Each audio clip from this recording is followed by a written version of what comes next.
Welcome to the JP8 Report. This is James Pierce with the JP8 Report, episode 306.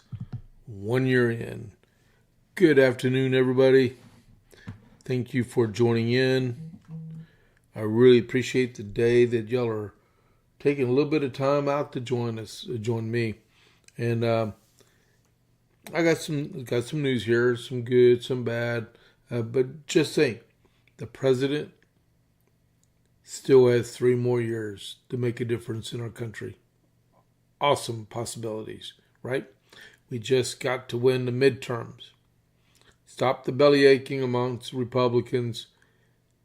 We got to win the midterms so we can give President Trump a full 3 years more of progress, because I'm going to read something in just a minute before I get to everything else on here that will jar you and like, you know what? We need to actually act like Republicans instead of little squabbling 2-year-olds, right? But so we'll get to that in just a second. So before we get down to business, don't forget, click that follow button. If you're not already a follower of the JP8 Report, I would like you to do so.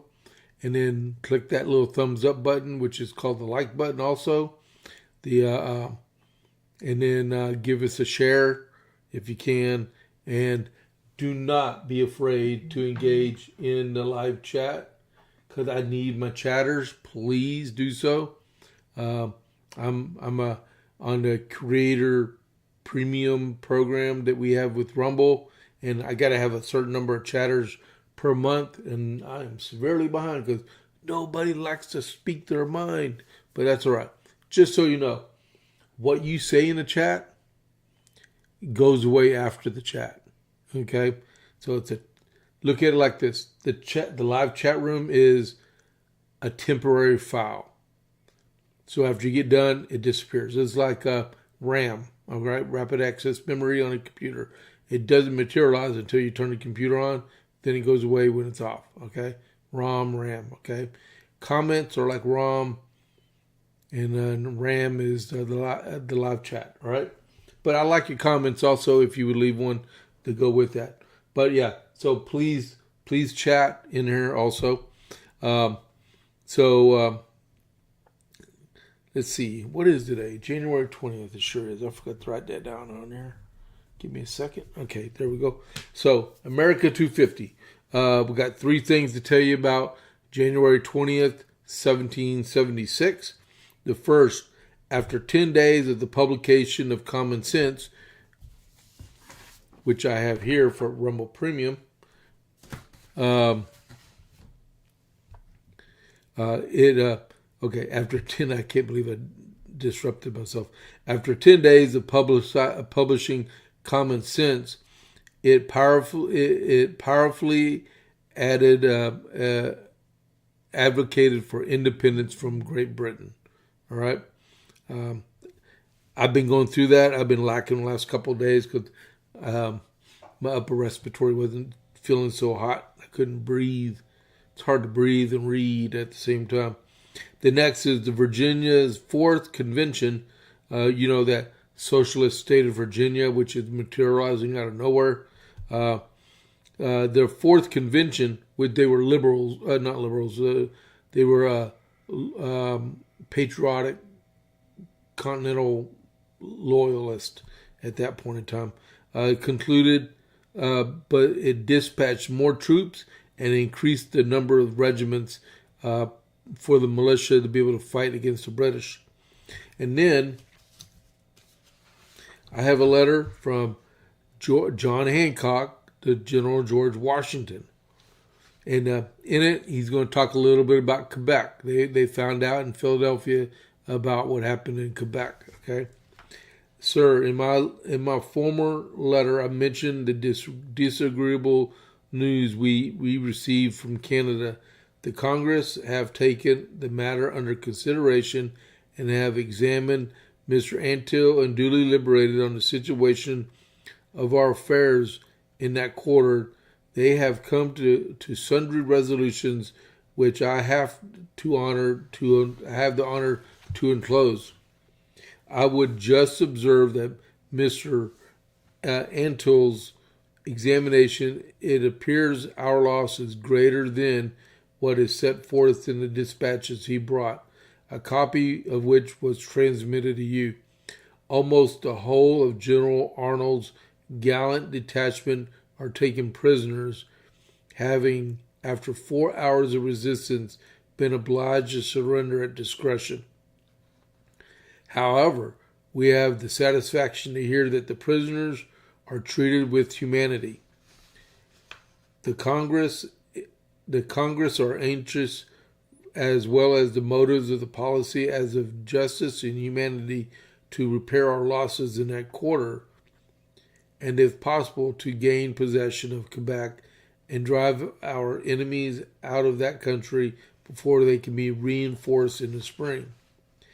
An active, able general is wanted to take the command there, and if such a one can be spared from the service at Cambridge, it is their desire you should send one. The battalion from Pennsylvania and that from New Jersey will set forward the beginning of next week, as it is of great importance, as well as the security and relief of our friends. As for confirming the wavering that speedy succors should arrive, I am directed to request you to dispatch from the camp at Cambridge one battalion if the service there will permit you to spare one, with orders to march with the greatest expedition possible to Canada. If this cannot be done, you will at least use your utmost endeavors in stimulating the governor of Connecticut and a convention in New Hampshire, to whom I write by this opportunity to forward with the utmost dispatch that the very first can be raised in those colonies. You can easily conceive that what effect the arrival of one company, even one company, will have on the minds of our friends, especially when they shall be satisfied that they will soon be followed by more. The colony of South Carolina has been so fortunate as to oblige Lord Campbell with the armed vessel to quit their harbor, being earnestly desirous of providing for their defense, that they resolved to fit out some armed vessels, but not having seamen among themselves, so they could dispatch Captain Cochrane to the northward to enlist a number of seamen for their service of that colony. Lest the offers he was empowered to make might prejudice the service, the Congress have chalked out a plan for him to go by. As you will see it in enclosed extracts, I am directed to desire you will please forward this service. Yesterday, Dr. Smith, who made his escape from Frederick, was brought to this town. He was taken at the Little Meadows on his way to Detroit, and had with him letters from General Conley to the commanding officer there. I hinted to you in my former letter that the Congress was taking measures for the defense of the middle and southern colonies. For this purpose, over and above the destined for Canada, they have ordered 4 battalions to be raised in New York, 2 in New Jersey, 4 in Pennsylvania, in the counties of Delaware. And if you didn't know, Delaware used to belong to Pennsylvania. 6 in Virginia, 3 in North Carolina, 3 in South Carolina, and 1 in Georgia. Each to consist of 728 men, including officers making in the whole with those Canada 34 battalions. I have the honor to be, with the greatest respect, sir, your most humble servant, John Hancock, President. And there's a P.S. This express is charged with a large packet of importance for the colony of New Hampshire. I request that you will please to order it to that colony by a fresh express. I have taken the freedom to put under your cover a letter from Mr. Cushing respecting the building of 2 ships of force. I must beg you to send it to him by a safe hand. Will you be also obliging as to when you send into Boston about Mr. Lovell to suffer the 2 letters from Mr. Webster to go in? Enclosed is a commission for Brigadier General Fry. All right. So, as you know, each battalion has 728 men. They're raising a large army to fight the British. That was a really good letter. That was from like Trump to General Keynes, because these, well, it could be Secretary Hegseth, but that was a good letter. That was a real good letter. Good morning, Copper's Cove. Hold on, let me answer this real quick. Good morning.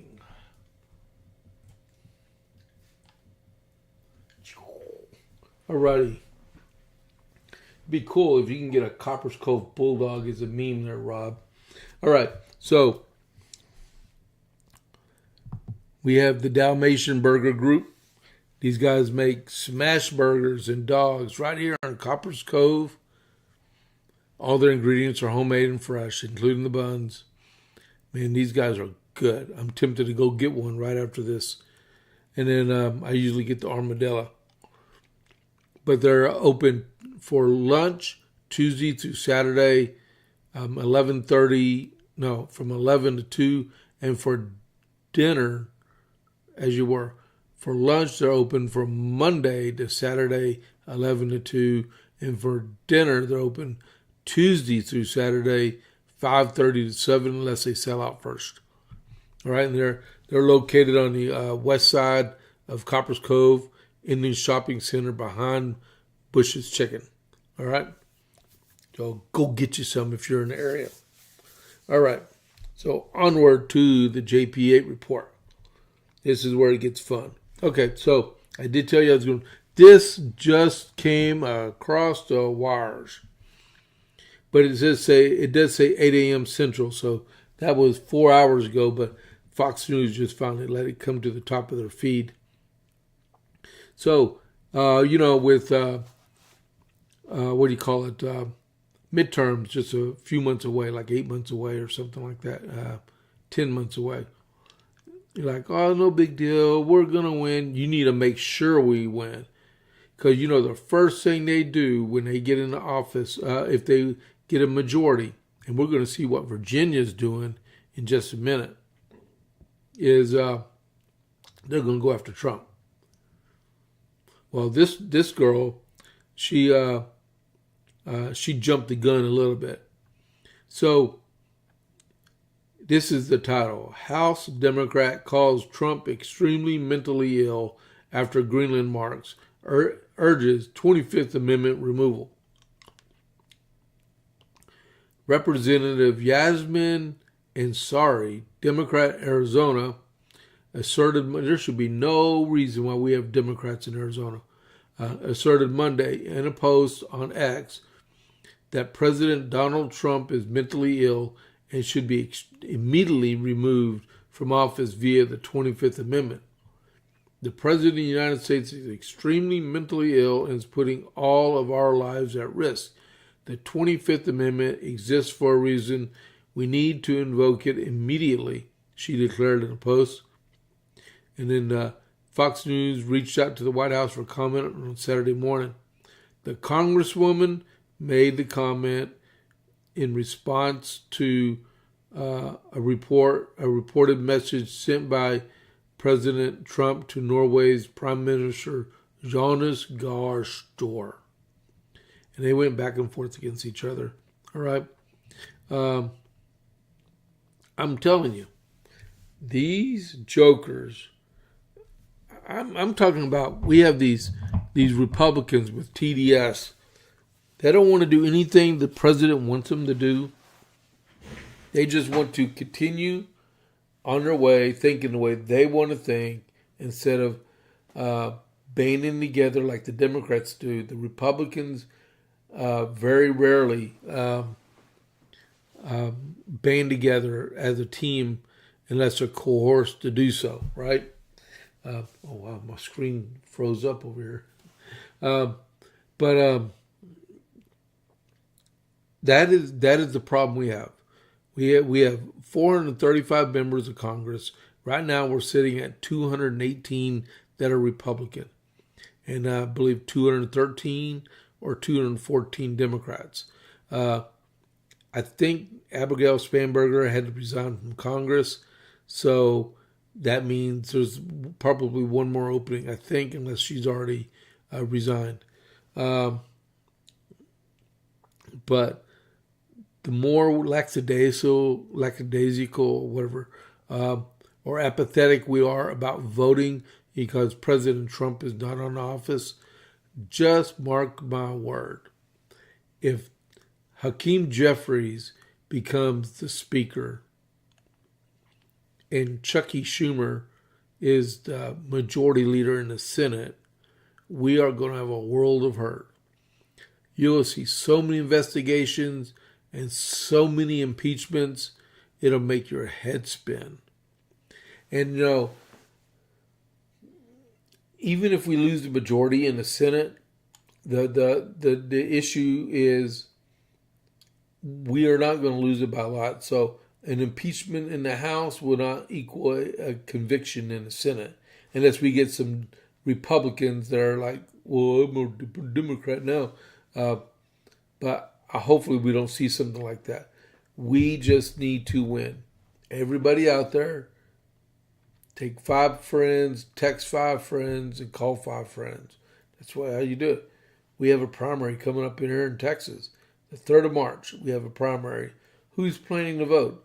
Now, I don't want to hear from people, they don't count the votes in the primary. It's nothing very important. At the extreme base, it goes, but you know what? It's the Republican primary. If you're registered to vote, you should go vote. Okay? But we got some election stuff going to come up. Some pretty cool stuff, too. What I'm going to lead off with is Minnesota, like we usually been doing the last few days. All right? So, Keith Ellison, he's the Attorney General in Minnesota. I'm going to take my glasses off. I can see better. Minnesota Attorney General Keith Ellison is rejecting assertions that the anti-ICE protesters that stormed a church in his state over the weekend broke the federal law that the Justice Department has cited as having potentially violated. Top DOJ officials say they are looking into the matter whether agitators or rioters disrupted services at St. Paul's City Church on Sunday violated the FACE Act and the Ku Klux Klan Act. Okay, just there it is. Read, I'm going to take my mouse. Down here on the bottom, center bottom, paragraph 2. By force of threat or by force or threat of force or by physical obstruction intentionally injures, intimidates, or interferes with or attempts to injure, intimidate, or interfere any person lawfully exercising or seeking to exercise their First Amendment right of religious freedom at a place of religious worship. How much more does that need to be written out? At all. And I'm losing. No.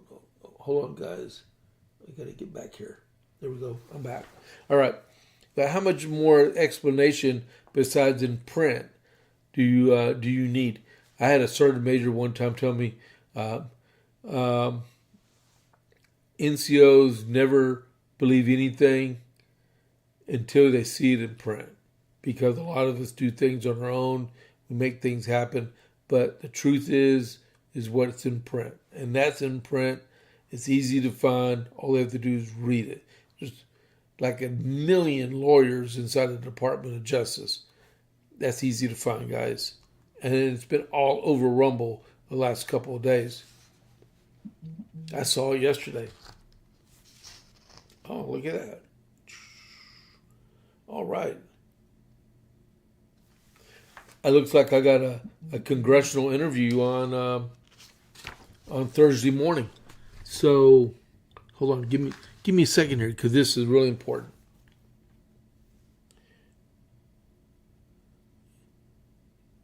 Cool. I'm talking to Raymond. Raymond, if he's watching, knows exactly who I'm talking about.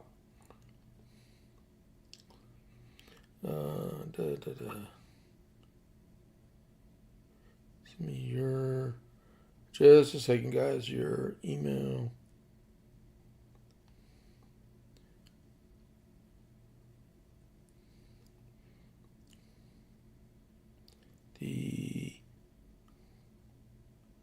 Alrighty.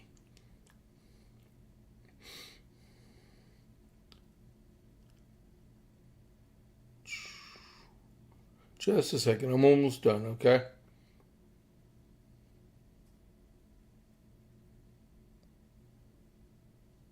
This is the interview I wanted.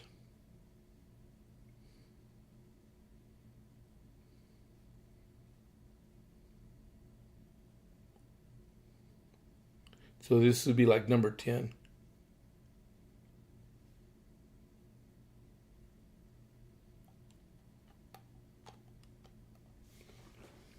Okay.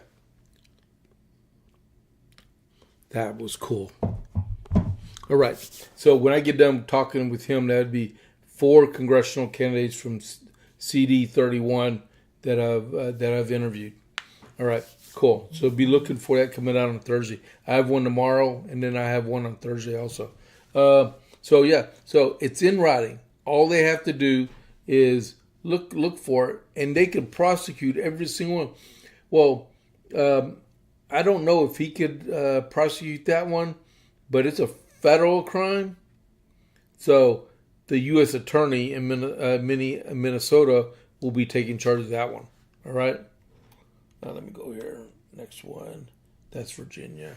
All right. So it says here, the FACE Act makes it a federal crime with potentially steep fines and jail time to use or threaten to use force, injure, imitate, or interfere with a person seeking reproductive health services, or with the person lawfully trying to exercise their First Amendment right of religious freedom at a place of religious worship. And then it goes on to say, it also prohibits intentional property damage or to a facility providing reproductive health services or a place of religious worship. And then it goes, the Ku Klux Klan Act makes it a federal crime for individuals to deny citizens their civil rights. And we have a civil right, a constitutional right, to be able to exercise our freedom of religion. So they can get them double tapped. And then, okay, we'll go on from there. Alrighty. So, and then to go on with that one, well, we'll go that one next. We'll go this one first. And during all these protests going on, right? Nope, we'll do this one first. Yep. Okay, so there was a guy yelling and screaming at the top of his lungs inside a city church. He's got like a brownish reddish beard about this long. He can cuss. He knows every cuss word in the book. I can't believe I don't cuss anyway. So he was cussing inside this church, which is crazy, at the top of his lungs, and it came out. This guy goes to protest all over the place. He even went inside the church that Pete Hegseth goes to and disrupted that service. Why is this guy not in jail? Not in jail.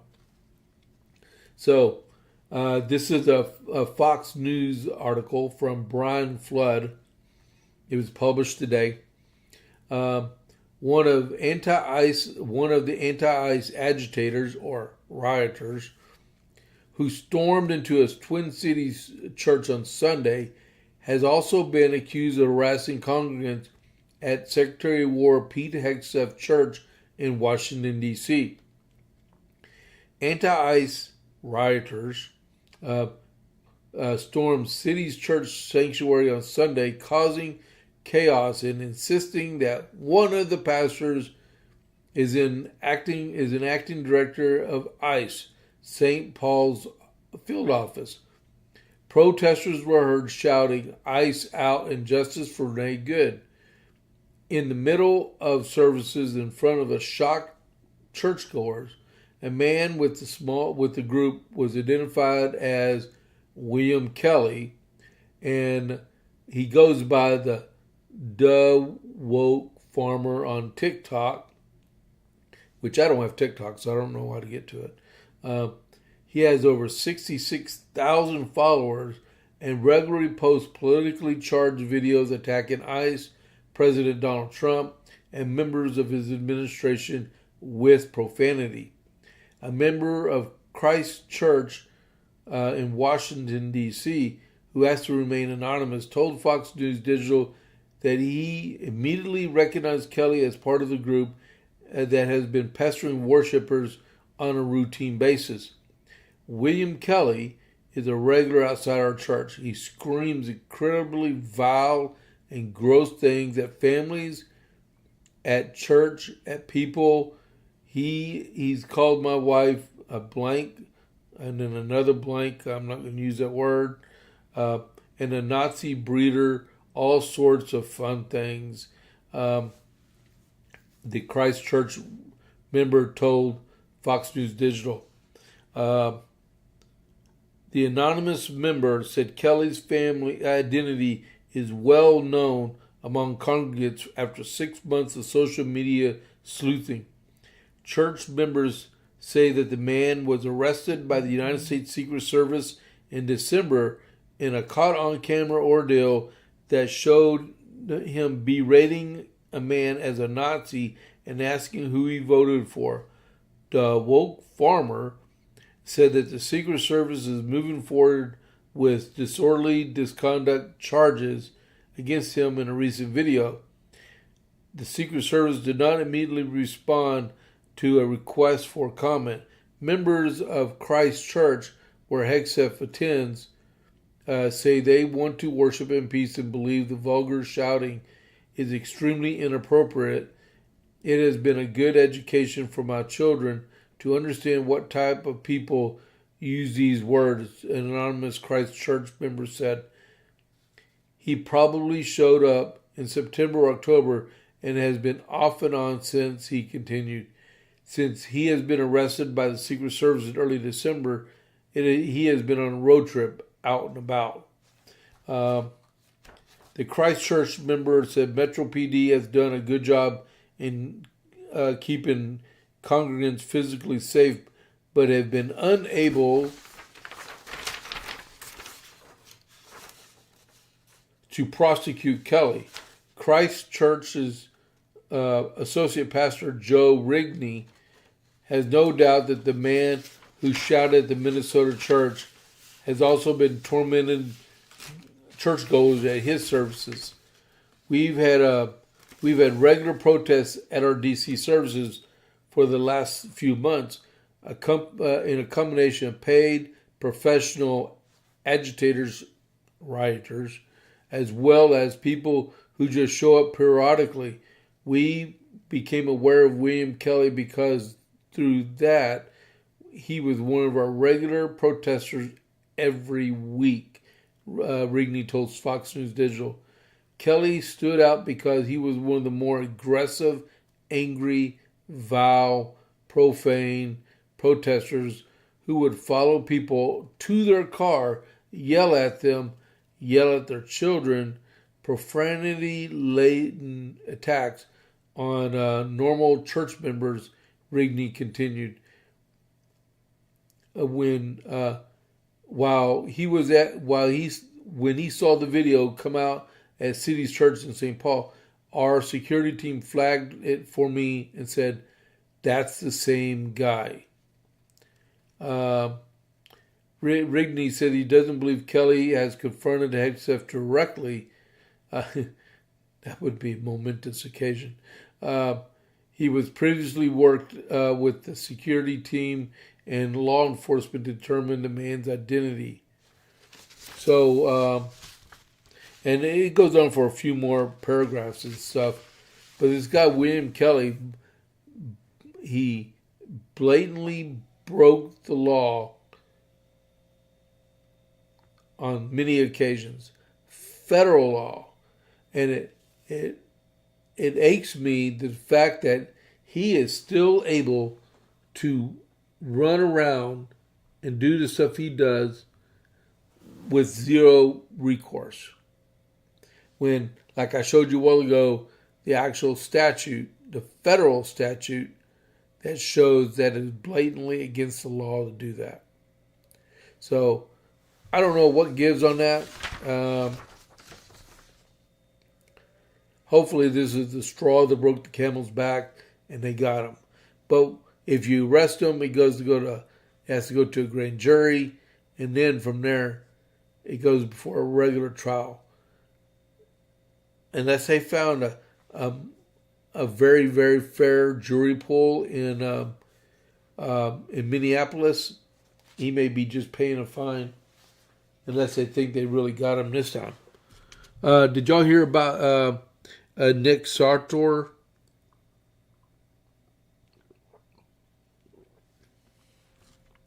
Nick Sortor had his camera stolen the other day. And what he was doing, he was filming. They were going down the road, and some lady grabbed his camera and took off with it. He chased after her, and evidently she was in her car, and he grabbed the car at the door handle, and the lady drug him down the road until I guess he fell off. They're looking for the camera. I don't know if they've already found it. Hold on, we got breaking news. Whoa.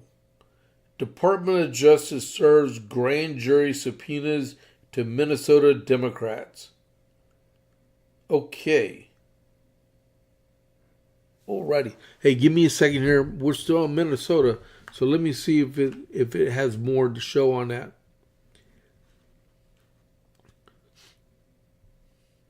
Okay, sources told Fox News that the Department of Justice served grand jury subpoenas on Tuesday to 5 Minnesota government offices, including the governor's office, the attorney general's office, Minneapolis mayor's office, as part of a federal investigation into alleged conspiracy to coerce or obstruct federal law enforcement during ongoing U.S. immigration customs enforcement operations in Minnesota.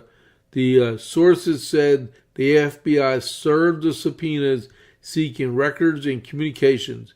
The FBI Fox News learned late last week that the federal prosecutors were investigating both Governor Tim Walz, Mayor Jacob Frey for allegedly impeding law enforcement efforts.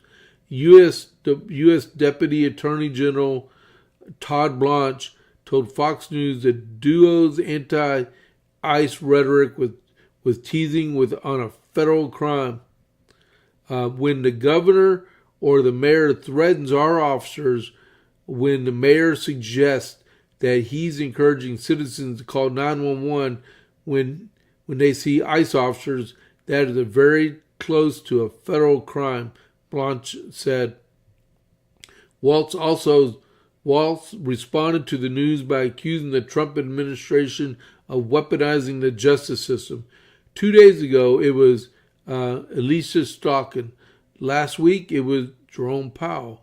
Before Mark Kelly. Walz wrote in an X post, weaponizing the justice system against your opponents as authoritarian tactic. Not only the only person not being investigated for the shooting of Renee Good is the federal agent who shot her. Dude, I guess I'll respond to that in a minute. Frey, who also weighed in on social media, no, screw that. You know what? The weaponization of the Department of Justice. You know what? President Otto Penn and Merrick Garland did that junk for 4 years to our president that's in charge now, and he was unduly investigated by the bootlicker, what's his name, Smith, the former special prosecutor. We went through this for 4 years that was totally false and untruthful and weaponized justice, that everything was faked in their entire case. And you want to say that President Trump, which is not even involved in this legal proceedings, he left it to Pam Bondi and Todd Blanche and Kash Patel to do the job that they're supposed to do. And you want to accuse them of weaponizing? At least we have a president that's in charge now that's starting year 2 today. We had an Otto Penn president for 4 years because, like the lady I read about at the very beginning of this podcast, you want to go and you want to accuse our president of being mentally ill when y'all willfully and expertly had little pods of government agencies making their own decisions, and the Otto Penn would sign off like the president of the United States would sign off, and Joe Biden didn't have a clue. He all he wanted to do was go sniff hair and eat ice cream cones and get ran over by his dog in his shower. Give me a break, Governor Walz. You don't got a clue, you fake Sergeant Major. Man, you stolen valor, good for nothing. I cannot wait for the day you leave office, because the day you leave office in Minnesota is a good day for Minnesota. Man, okay. So I'm done reading this because it can, let's see. You know what? Let me finish this. It is an obvious attempt to intimidate me for standing up for Minneapolis local law enforcement. This is Jacob Fry. And there's a danger this administration has brought to our city, Fry wrote on X. That'd be one account I won't follow. I will not be intimidated. My focus remains where it always been, keeping our city safe. Oh, yeah. What about Precinct 2 for the police? Has that building ever been rebuilt since you were the mayor during the George Floyd riots? Yeah, you're just as bad as Tim Walz. I cannot believe you even got reelected. The White House slammed a mob of anti-ICE agitators who stormed. The White House later slammed a mob of anti-ICE agitators or rioters who reportedly stormed into a church on Sunday, accusing Walz and Fry of inciting the chaos, in which they did. There is no low these radical leftists won't stoop to, White House spokesman Abigail Jackson told Fox News Monday morning.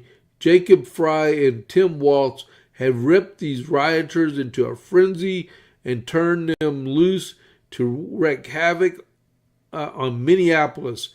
Fry and Walz should be ashamed of inciting such chaos, but the Trump administration will continue enforcing the law, she added. Jackson was reacting to a mob comprised of dozens of rioters, not agitators, allegedly storming into city's church sanctuary in St. Paul on Sunday, midway through church services, throwing worship into chaos. Fox Digital previously reported protesters claimed the pastor was a local ICE official. Look, you know what? I don't really care, because there are many, many, many churches out there who got part-time pastors because they got to have full-time jobs, because a lot of churches can't pay for a full-time pastor at all. And according to that federal law I read a little while ago, they have that right to have those services, regardless if you like them or don't. If you don't like them, go to another church or sit outside on your hands and wait till everything's done.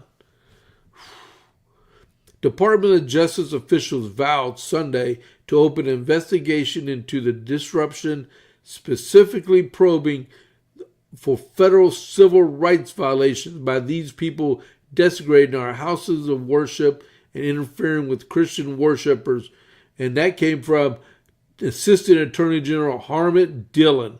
You never want to cross paths with that woman ever if you're a criminal, because she will torture you. You will be done.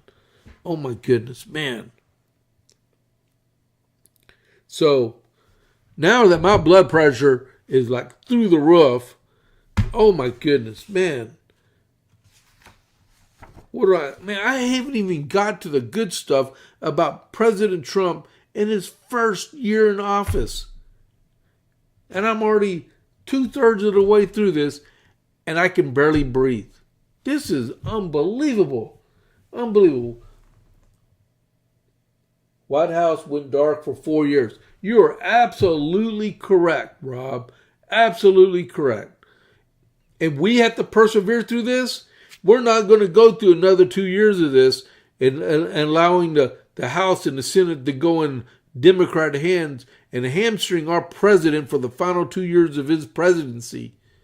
We need to mobilize. We need to get registered to vote. We need to vote in our primaries. We need to nominate conservatives that will support our speaker. They need to support our majority leader. Well, we need a new majority leader, because that's another thing. He won't delete the filibuster or delete the blue slip law. Man, not even a law. It's a courtesy, right? We need a new majority leader. We need to support the Speaker of the House. And we need to support our President of the United States, Donald J. Trump. Anything less than that is totally unacceptable. Totally unacceptable. Man. Did I go on enough of a tangent this morning? Y'all really got me going. These criminals, they keep going after our, man. If you're watching this and you're a Democrat, I'm sorry. The Republicans are not the source of your problems. You need to look at the leadership of your party.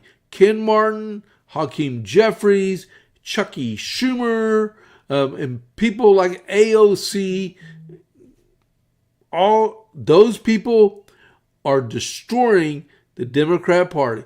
And I hope you'll go down in a ball of flames. Oh, my goodness, man.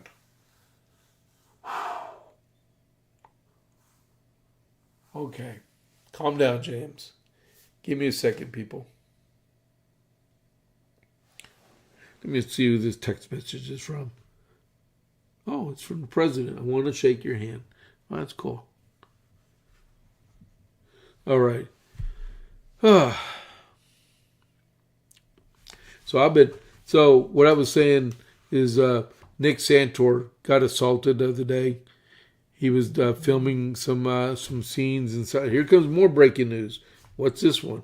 Trump joins White House briefing 1 year since his inauguration. Man, I'll have to catch that on the flip side. I hope it's a good briefing. Please stay on the podcast or watch both of them at the same time. Conservative influencer robbed a pricey camera. Yeah, Nick Sortor, he was filming in Minneapolis, and some lady stole his $1,000 camera and took off down the road, and he tried to get it back. It was you ever see Christmas with the Cranks when Dan Aykroyd had his gloves stuck in the window and stuff as Mrs. Crank was driving down the road, Jamie Lee Curtis. She looked up, the gloves were there, and he was gone. Well, this is like not as funny because this was serious, because this wasn't acting, this was the real deal. But Nick was holding him by the handle, and I think she took him for a little while, and that he got scraped up and bruised and stuff, but she made off with his camera. I hope the lady gets caught, right? I really do, and charged. But knowing it was in Minneapolis, here we go. Knowing it was in Minneapolis, the grand jury that sits in there will probably say he was stalking her or something like that, right? And she'll get away with it, or cop to like a class C misdemeanor and pay like a $200 fine or something. But another podcaster or news program guy, I forget who it was, but he saw what happened and he felt bad for Nick. And what he did, he bought Nick 2 brand new cameras. I guess a redundant camera just in case something happens to a new one. But he bought him 2 new cameras at no cost to him. That was awesome. That was some really good news to hear that, right? Because camera equipment, you don't want to know how much my studio costs right here. I mean, y'all aren't even looking at it. I put a picture up on Facebook before, but it did cost some money because it can set you back. All right. So, can't believe I don't have my glasses on right now. And then what are we standing at? We're at 46 minutes. Man. I'll save this one. Okay, what else do I want to get to? See, I should have done my podcast at 6:30 this morning. I won't be able to do it tomorrow because tomorrow and Thursday I have 10 a.m. Podcast interviews, so I won't be able to come on at 6:30 because I have to do show prep for our show. Because like with my outline, I've only gone through like 4 bullets on this whole outline. And then I went on a tangent. I apologize if I got y'all's dander up and stuff, because I know right now I probably need to take a nap after we're done today, right?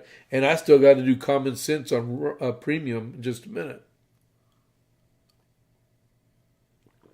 Okay. So, what do I got here? There was no Supreme Court ruling released today on tariffs. All right? Mark these off as I get to them. In a blow to Senator Cassidy from, oh man. Oh, there it is. Okay. Senator Cassidy from Louisiana, he's another one of those moderates that need to retire. He found out this morning that President Trump is going to embrace, what's her first name?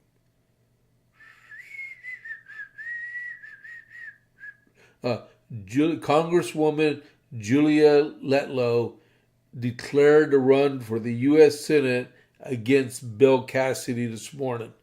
And President Trump endorsed her outright, even though John Thune told Senator Cassidy that he would work with them to get him through and get him elected again. Congresswoman Letlow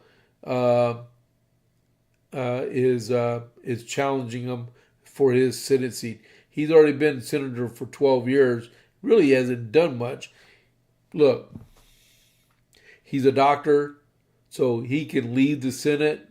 He's been in the Senate 12 years, so he has a little retirement system. And he can go back into being a doctor, right?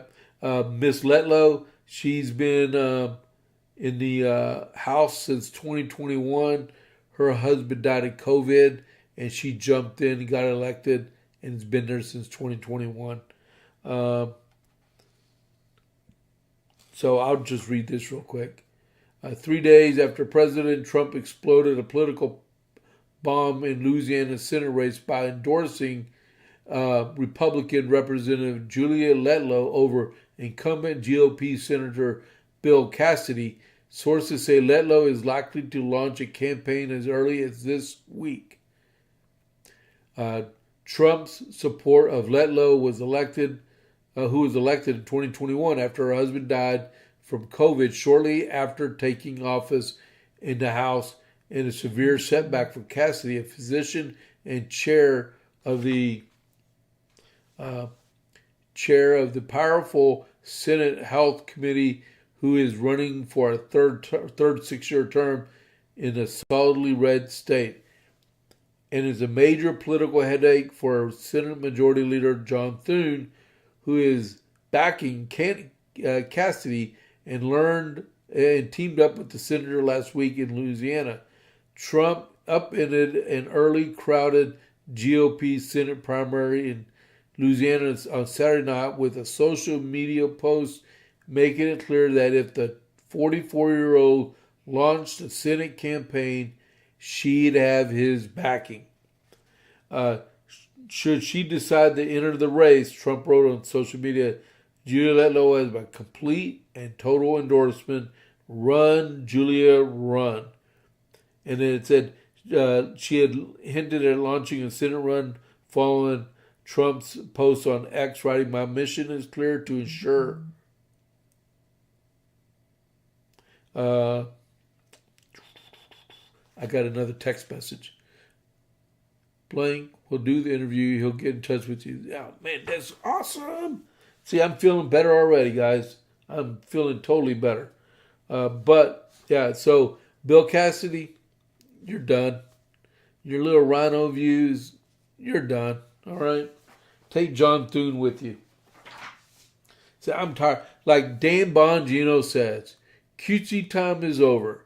If you're going to play the game as a Republican, a conservative Republican, or you can exit stage right, go to Albuquerque. I don't care where you go.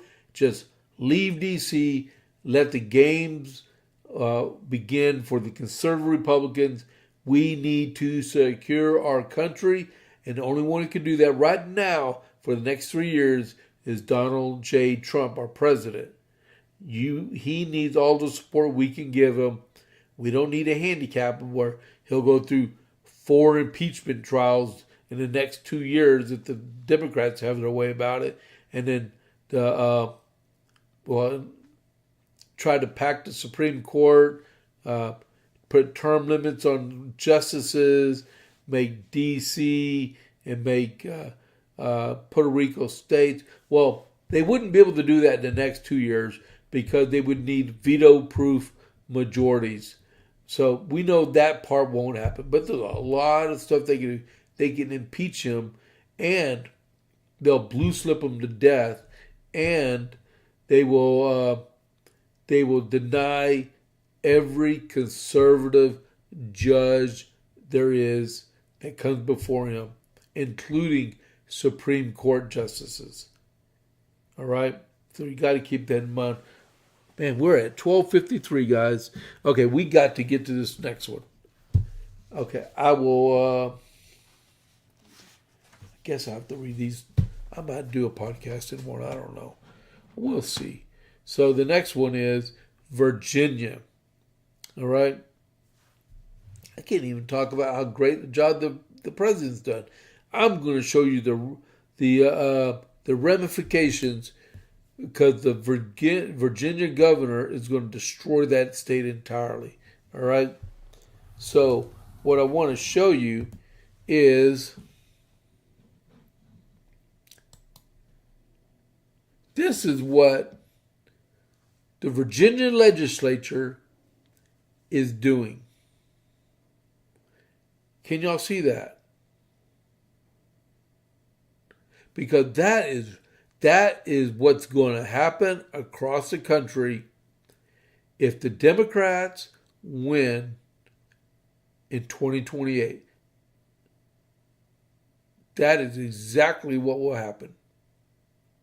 And mark my word, by any means necessary, they will accomplish that. Are you still reading that? Let's see. A 4.3% sales tax on Uber Eats, Amazon, and other kinds of deliveries. New sales tax on admissions to a wide variety of businesses. Create 2 new higher tax brackets of 8 and 10% on people making over $600K. But wait, there's more. A new 10% bracket on anyone making over $1 million. A 3.8% tax on top of state income taxes. Raise the hotel tax. You got to have tourism for that to work. New personal property tax on landscaping equipment. Ban gas-powered leaf blowers. Guarantee illegal aliens free education. Make it illegal to approach someone at an abortion clinic. Extend the time absentee ballots can be received after Election Day to 3 days. Allow people to cast their votes electronically through the internet. Expand the unconstitutional ranked choice voting. That needs to be dealt with. I'm getting my blood pressure up again. Extend the deadline for ballot curing to 1 week after Election Day. We fixed that here in Texas, and now they're doing it in Virginia. Redact the addresses of political candidates on Freedom of Information Acts. So you really don't know if they're living in their districts. Add Virginia to National Popular Compact for President. So that one is they want to do away with the Electoral College. So if they get up to 270, they'll no longer count electoral votes. That's unconstitutional too. Make it illegal to hand count ballots. $500 sales tax on firearm suppressors. Assault weapons and large capacity magazine ban.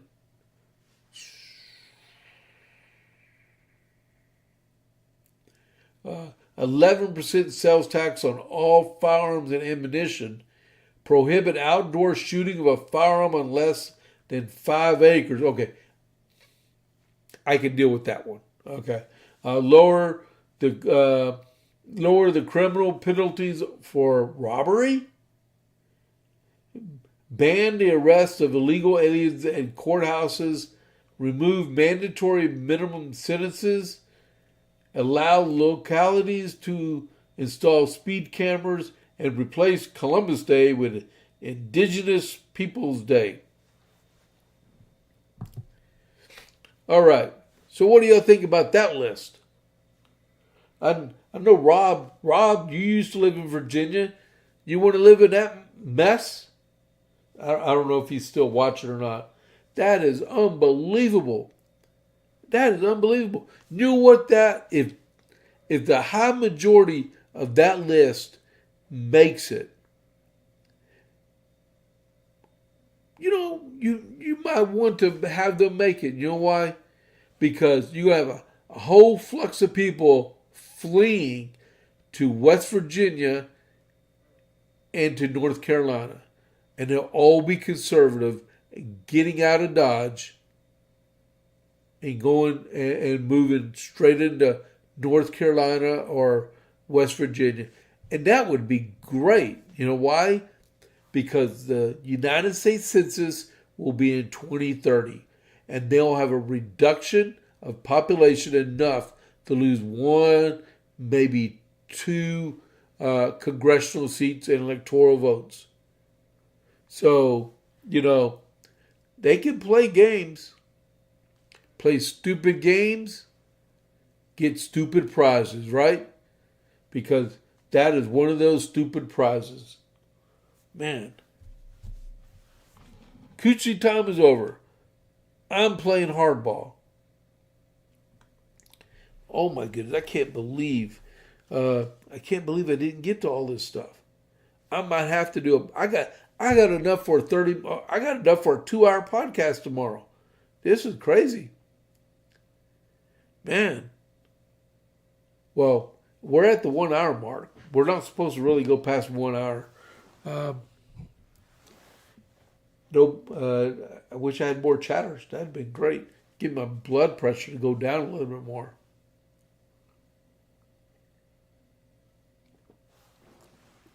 Alrighty. Oh, man. Okay, let me go down here. Hey, before I let y'all go and go to premium, okay, I got to let everybody know that on February 21st, we are having our Lincoln Reagan dinner in Gatesville at the Texas Event Center.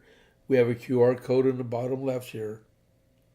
Or you go on Facebook, you go to Coryell County Republican Party and get the actual link and click on it if you're looking at us on a mobile, right? Lieutenant Governor Dan Patrick is going to be our featured speaker.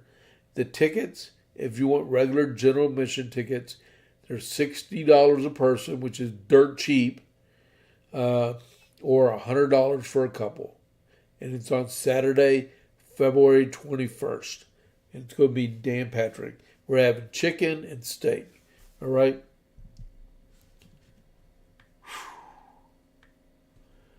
Oh, man, I need to relax.